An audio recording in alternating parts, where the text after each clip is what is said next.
For over the past decade, if you were looking for a mid-engine, lightweight, rear-wheel drive sports car that was a genuine alternative to a Porsche Cayman, you were looking at a Lotus Evora. Now, like so many other Lotus models, the Evora definitely got a little long in the tooth, so a couple years ago, Lotus finally introduced its replacement called the Emira. Now, the Emira was a big deal because this was a brand new sports car after Lotus got a huge cash infusion from Geely, their new parent company, of course, and when the vehicle first launched about a year and a half ago, it launched with the Toyota Source 3.5-liter supercharged V6 with an available 6-speed manual transmission. I had a chance to drive that vehicle out in California about a year and a half ago. However, this week we are back in San Diego to get behind the wheel of a powertrain that I've been most curious to drive. This is the Emira 2.0. It essentially gets rid of the Toyota Source V6, replaces it from the with the M139, which is a 2-liter turbo 4-cylinder from Mercedes AMG. So now that we've finally gotten our hands on the Emira 2.0, the big question I went answered: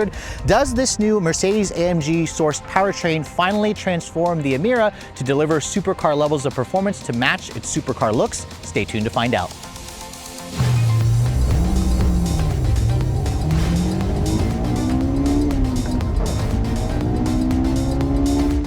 Now, when I first had a chance to see the all-new Emira in person about a year and a half ago in LA when they loaned me the 6-speed manual and the 6-speed automatic, I was blown away with the design of this car. When you see the Emira in person, this car literally looks like a baby Ferrari. The Lotus design team really nailed the exterior styling of this vehicle. You can see this particular one that I'm showing you is the 4-cylinder first edition. It's painted in a color called Atlantis Blue. It's a nice dark blue color. I personally prefer their lighter blue, but I have to say it goes really nicely, of course, with the lines of this car. You can see every Emira comes standard with the company's full LED headlights, which have an LED daytime running light, LED low and high beam. You can see it's a really intricate looking design, and you also have some functional openings along with the nice bright yellow Lotus badge. You can see the front splitter on this car looks pretty aggressive. It is a low car, and that's the one thing that the Lotus brand doesn't offer is any kind of front end axle lift like you can get in some competitors. I love this design detail here with the hood, which basically has this kind of like flow through. It's almost like a front wing spoiler that you get at the front end that helps with aerodynamics. And overall, as you can see, you can't really tell this vehicle is the 4-cylinder just by looking at it on the outside, but you really can see just the perfect mid-engine sports car performance. This is proportions. This is a low, lightweight, rear-wheel drive sports car that's built on an all-new chassis. And you know, as Lotus's answer to a Porsche Cayman, this vehicle definitely looks a lot more exotic. With an overall length of around 173 inches long with a 105-inch long wheelbase, you have to really admire the looks of this car. You can clearly see the functional vents there at the back. The wheels on this particular model are the kind of double 5-spoke design wheels with a bicolor finish to them with the gray inner pockets. I apologize for how dirty the car is. I'm here in San Francisco and LA for just a couple of days. I don't really have time to clean the car too much, and plus it's a supercar. It delivers a lot of it creates a lot of brake dust. It's riding on a 245/35 ZR20 at the back. These are 20-inch wheels, nearly 15-inch diameter rotors with the yellow painted calipers, cross-drilled, of course. The rears are even fatter because of the staggered width tires. You do have an adaptive suspension, all independent suspension, of course. And overall, just looking at this car, I really do love the looks of this car. This is one of those timeless designs that's just going to look better with age. And I think Lotus really nailed the overall looks of this car. The door handles, or the mirrors, as you can see, they are power folding integrated turn signals. No sunroof on this vehicle, although I believe you can get it with either a black roof or a carbon fiber roof. I'll have to double check that, but I could have sworn I saw it in the options list. You can see these vents here are going to be functional. There's a badge here that says Emira First Edition, of course. And the door handles, these are not a pop-out style, but that's how you open them. They don't actually pop out when you lock and unlock the car. This vehicle, again, is rear-wheel drive. Lotus does not offer the Emira with any kind of all-wheel drive powertrain. Now moving over to the rear, you can see the taillight design is very unique. I love the all-LED design with this really intricate-looking taillight. It boldly spells out Lotus at the back, and that's the thing about this car is people who see it, they often wonder what it is because Lotus is kind of a forgotten brand. Really only enthusiasts know and love it. There are, of course, some functional heat extractor vents back here because the engine is, of course, mounted at the rear, and then you can see nice big fat exhaust, dual exhaust system, and this is the 4-cylinder turbo, so I'm curious to know how it sounds. Let's go ahead and fire it up. You guys can hear what the engine sounds like.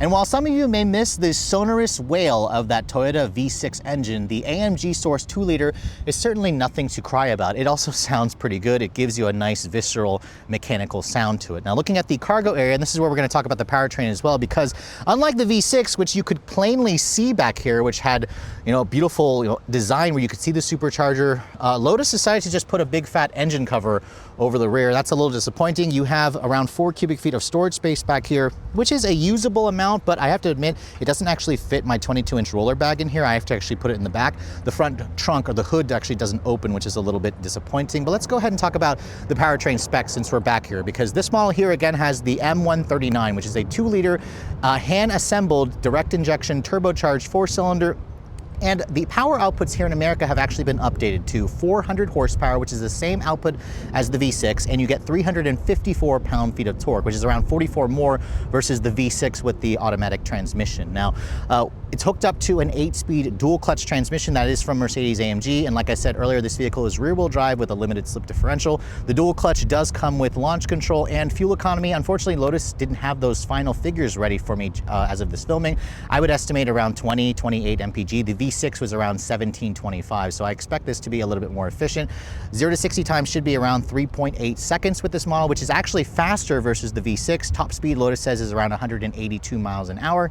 And as this car sits, it weighs in at around 3,200 pounds, so this is definitely one of the lightest new cars that you can buy today, and I believe it's around the same weight, if not a little bit lighter, versus the current Porsche Cayman. Now moving on to the interior of this 2025 Lotus Emira 2.0. Before we get inside, however, let me show you guys the key fob. You can see, even though Lotus is owned by Geely, you can see it has its own unique key fob design. It is their latest intelligent access fob. You're probably noticing a couple things about the fob. The font on the fob does look a little familiar, and that's because, remember, Geely owns Lotus, which means it borrows some parts from Volvo, and you guys are going to see that when we get inside the interior. Even when you lock the car, you can hear the chirp really does sound like the same chirp from Volvo's. You can see the mirrors will power fold. When you want to unlock the vehicle, there actually isn't any kind of button here on the outside. You have to actually hit the unlock button. Again, the doors don't pop out. The mirrors will fold out. And when you want to enter, you have to push this little portion in, and then that will open up the door for you. Now, as you can see, looking at the interior, my particular test car has a color combination that I would probably skip. But again, this is the premium leather interior with the ultra suede that you also get with the contrast yellow stitching. These seats have been fully redesigned. They're basically the same seats as the manual model that I showed you guys before. Lotus does offer several colors, from red, ice gray, to a brown interior, to a beige interior, I believe. I would probably go with this blue with the brown interior. That would be a really nice color combination. You can see material quality is actually surprisingly good. The entire door panel has leather wrapped around it. You can see you have metal for the door handles here. Nice contrast yellow stitching. The leather continues here along with the Alcantara. You can see the door window controls here. This are one touch up down for both of them, and as you can see, they are literally lifted out of your favorite Volvo for the switchgear, along with the power mirror controls, the door lock controls. The KEF audio system sounds incredible as well. That's included. That's their premium branded sound system. I believe it has like 12 speakers and over 500 watts of power. It sounds pretty good. If you guys are an audiophile, you get tired of listening to the engine. Down here at the lower portion, there's leather along with the fabric material on the inside, or the carpet material on the inside. You have 2-person memory seats, and these seats adjust in, I believe, 10 different ways, or 12 different ways, I'm sorry, with the adjustable 4-way adjustable lumbar, along with that 2-person memory. The memory, however, is not included on the passenger side, which is kind of a bummer. And then in case you're wondering, there is no back seat with this car. Instead, it just has a little shelf, a little storage compartment, which is where my 22-inch roller bag fits back here.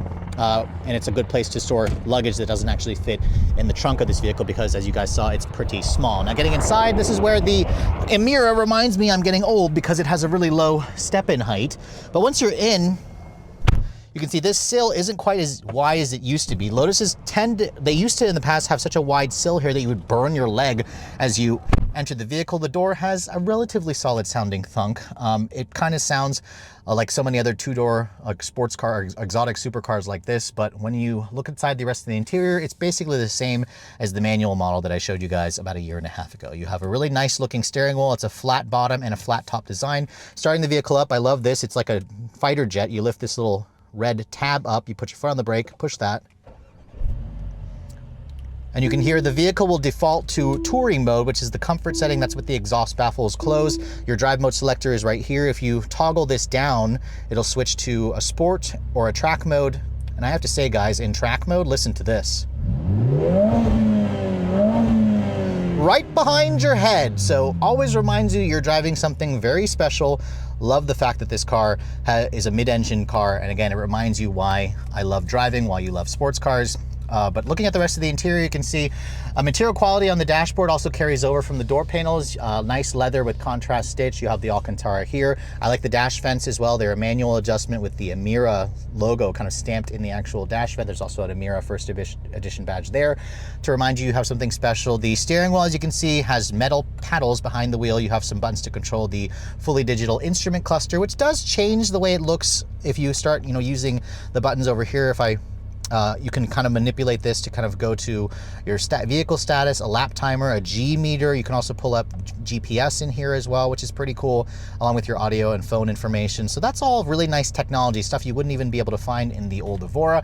The switch here, as you can see, for the turn signal and the windshield wipers are also lifted out of a Volvo. You have a tilt and telescoping wheel, which offers a good amount of adjustability. You can find a comfortable driving position quite easily in this car, so that's definitely pretty nice. You have a single zone automatic climate control in this vehicle, and all Emiras come with a 10.25-inch center display here, which does include wireless Apple CarPlay and Android Auto. You can see there's the different widgets which you can access, also like a performance page. There's also built-in GPS as well, which is, again, all features that you kind of expect. The map quality and the graphics are perfectly fine. It is a little bit on the slower side, but it certainly works fine. This is a huge improvement over what Lotus used to do, where it would literally look just like an aftermarket head unit. This looks a lot more integrated, and it certainly looks nice. I also like the wireless phone charging pad over here, although yes, that is, I believe, a wireless phone charging pad.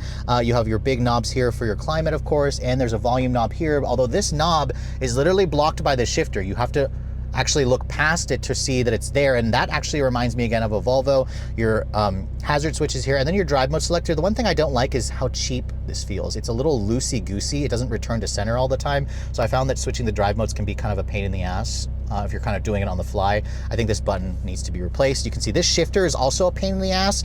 It's not the easiest shifter to actually put into gear. So first of all, there's a P button there to go into park. To go into drive, you have to basically kick it over first to neutral and then kick it down, which, as you can see, that puts it into neutral, and then I kick it down again, that goes into drive. If you kick it down again, that'll go into, if you kick it to the right, I'm sorry, that goes into manual mode. And then if you wanted to put it into neutral, you have to, again, kick it over to the left and then push it forward, and then push it forward again to go into reverse. So again, huge annoyance. I really think that this shifter, Lotus was trying to be different, but it's not very intuitive. It's a pain in the ass. Even in the last couple of days I've been driving this, I still can't get this shifter right. When you put it into reverse, you can see there's your backup camera. It has trajectory, it has parking sensors, and it has a pretty decent resolution quality, so that's good. No full 360 camera, which I guess this car could use. It could also use a front lip camera and a front axle lift system, so sad that it's not there. You can see there's aluminum trim, genuine aluminum trim here with the suede Alcantara. There's a little bit of storage underneath here. Your cup holders, they're not all that big. You can see my water bottle barely fits in here. There's also a padded center console here. Open this up, you can see it offers 2 USB charging ports in there if you want to connect your phone via wired connection, although wireless is included. It's pretty decent size. This is nice and padded as well. The seats, like I said earlier, they're pretty similar to the ones in the manual. They have really deep bolstering. They hold you in place nicely, and they also look pretty nice. I love the way the seats look with this head restraint that's kind of built in. The one thing, however, I noticed is the seat for me wasn't comfortable.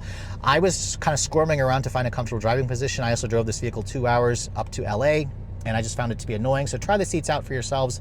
See if you like them, of course. This vehicle doesn't have a glove box. Actually, I'm sorry, there it is. There's a button right there. That opens up the glove box, which is nice to have. It's damped and it's lined with felt. It offers some nice covered storage, which is great. The audio system, like I said, sounds pretty good.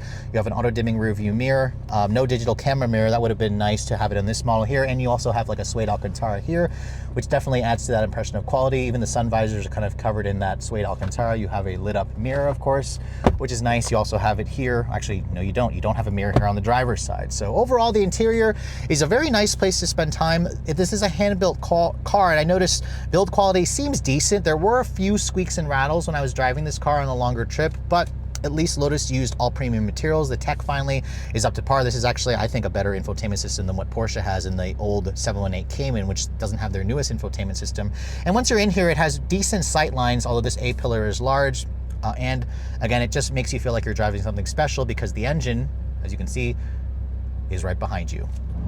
So I've waited a little over a year to finally get behind the wheel of the Lotus Emira equipped with the 2-liter turbocharged engine from Mercedes AMG. This powertrain has been a long anticipated arrival in the Emira. I mean, when I first had a chance to drive the supercharged V6 that was basically transplanted from the Evora, with both the manual and the 6-speed automatic transmission, I liked the car. I loved the car, but it left me a little disappointed because the acceleration numbers, we got 4.7 seconds with the manual 6-speed, we got 5.2 seconds with the automatic, because the automatic was just awful.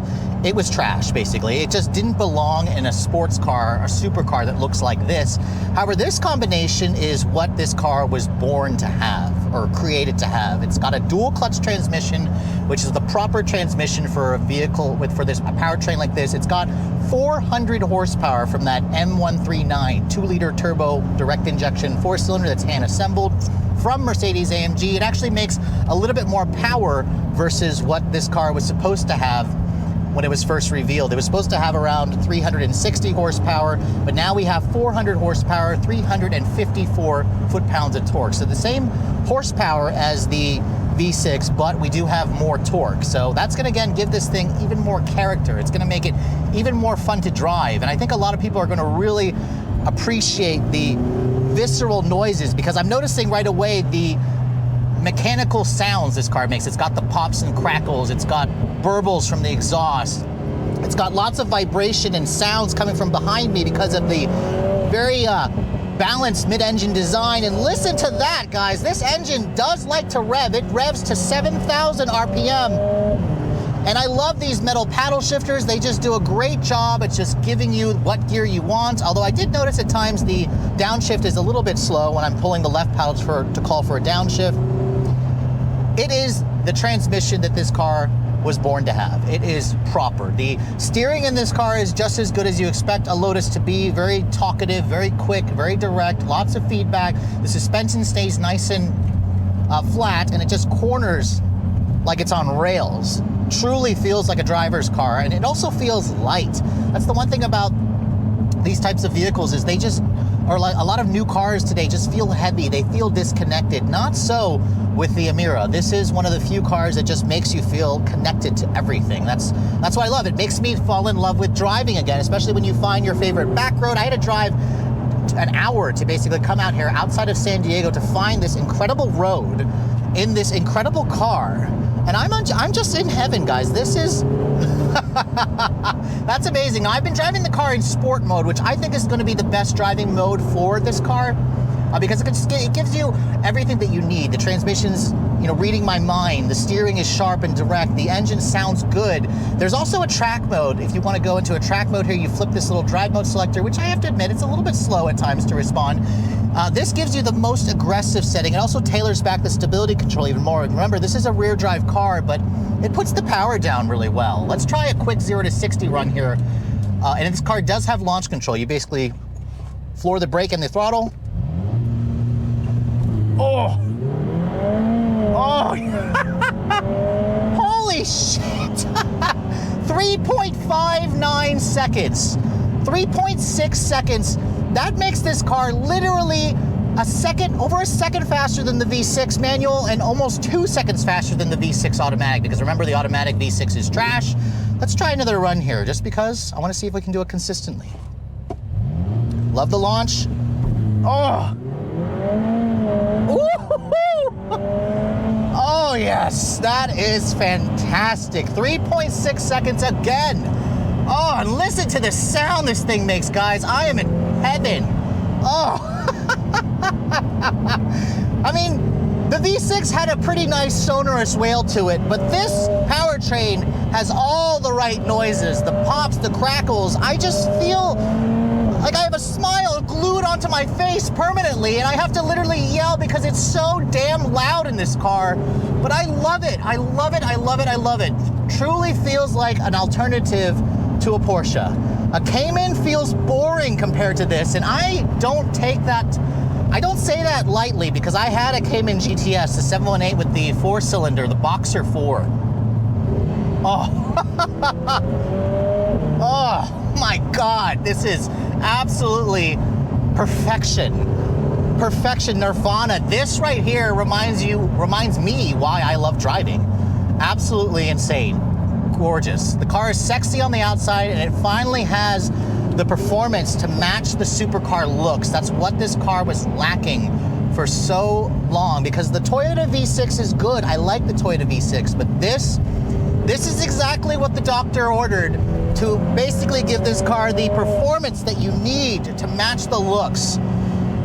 I was torn, guys. I was originally thinking I would prefer the V6, but after driving the 4-cylinder, I prefer this. Truly, I prefer this. Now, in terms of fuel efficiency, Lotus doesn't have the final EPA ratings available. I couldn't find it, but in my few days that I drove this car, I averaged around 24 mpg. On a full tank, it was showing around 370 miles. I did around 350 in my last few days of driving, which is pretty darn impressive. It's an efficient engine when you want it to be, because you can basically just put it into its touring mode here by switching this drive mode here. And I have to say, the drive mode selector button it's a hand-built British car, so yes, it's always going to give you some kind of issue with it, but amazing, absolutely amazing.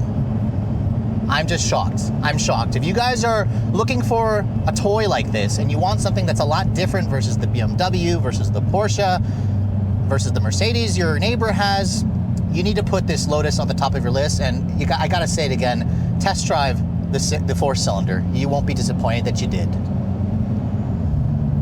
So I must admit, guys, as a driving enthusiast, getting to spend a few days with a vehicle like this really does put everything into perspective for me, because I've just been driving so many big, heavy electric cars that just drive themselves, and this vehicle right here is literally driving nirvana. This reminds me why I love driving, and it's one of the reasons why Lotus, even though they are very small, very rare, and they're kind of a pain in the ass to actually own, is still one of my favorite brands. As you guys saw, the 2-liter AMG engine just truly transforms this car. It delivers near supercar levels of acceleration, finally, to match the looks. As you guys saw, 0 to 60 in 3.6 seconds, over a second faster than the V6 manual, and a second and a half faster than the V6 automatic. Really, again, puts this car right in spitting distance for acceleration times with the latest Porsche 718 Cayman.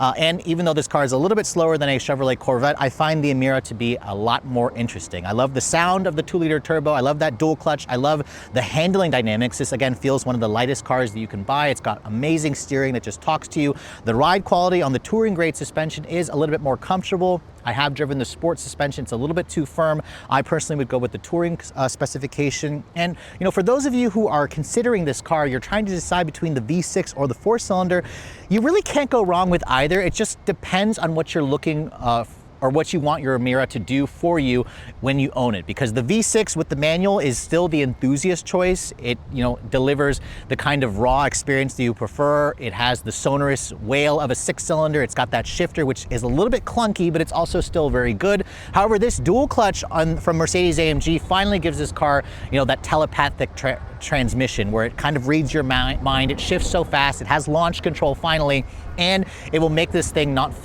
make you feel embarrassed when you pull up next to somebody in their Tesla and you get smoked by them, or your Porsche Cayman or 911, because the Emira finally has supercar acceleration to match the supercar looks. Now, of course, if you guys are looking to get your hands on this vehicle, it's going to be tough because 1, they're expensive, and 2, Lotus dealers are few and far between. Even if you live in a very populated city, especially where I'm at, you really have to go to, I think, New York or New Jersey or DC to find a Lotus dealership. I don't even think there's one in DC. There's probably a lot more here on the West Coast where I'm at here in San Diego. But basically, the base price is around $99,900.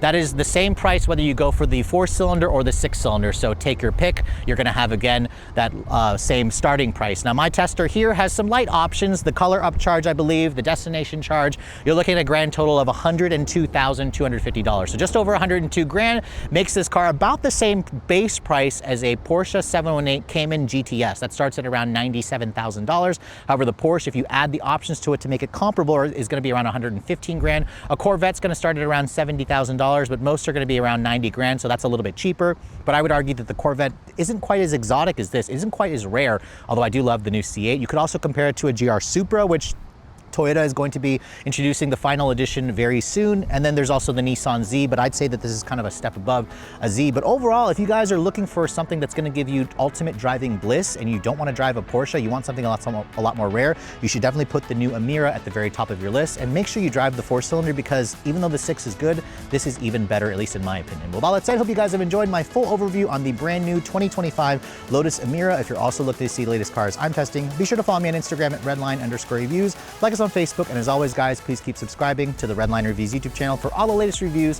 Thank you so much for watching. I'll catch you all in the next video.